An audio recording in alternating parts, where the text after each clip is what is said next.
During this lesson you will be required to fill out a worksheet. I recommend you read through the worksheet before viewing the lesson.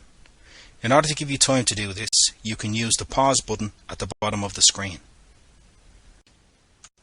Learning outcomes. By the end of this lesson you should be able to state 2 ways of disposing of surface water, calculate the size of a soakaway. Methods of treating surface water. The treatment of surface water depends on the system being used, either combined or separate. Local authorities prefer the separate system as this is the most eco-friendly and does not overload the treatment plants in times of flooding. A soakaway pit. This is the most traditional method. A hole is dug at least 5 meters from the nearest foundation in an area of good permeable ground. The depth and size of the pit depends on the volume of water discharging to the soakaway. A membrane is placed around the sides and layers of graded hardcore are then placed in the pit with the pipe inlet near the top.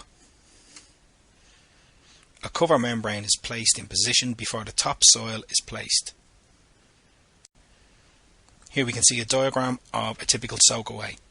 We can see that the hardcore is placed in layers. We have a membrane surrounding all of the hardcore, and then we have our inlet pipe up at the top. And then we have our cover soil of approximately 300 to 500 millimeters above the soakaway. The formula used to calculate the size of a soakaway is the square root of the surface area to be drained multiplied by the average rainfall. So assuming the depth of the soakaway is 1 meter and the average rainfall in Ireland is 0.012 meters.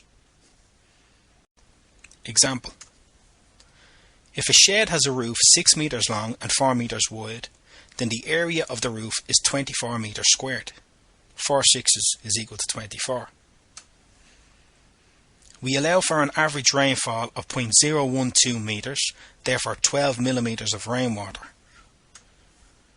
Next we multiply the area by the average rainfall. So 24 meters squared, which is the area to be drained, multiplied by the average rainfall, which is 0.012 meters, gives us 0.288 cubic meters. We can see that the size of our soakaway needs to be 0.288 cubic meters. So to find the actual measurement of the soakaway, we get the square root of it. So the square root of 0.288 cubic meters is equal to 0.536 meters. So the measurement of our soakaway should be 0.536 meters by 0.536 meters by 1 meter deep. Conclusion.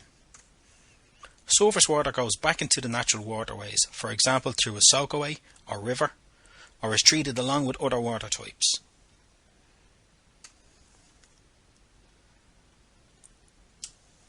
The formula for finding out the size of a soakaway is the surface area multiplied by the average rainfall, and then we get the square root of this, and this gives us the size of our soakaway, assuming that the soakaway is 1 meter deep.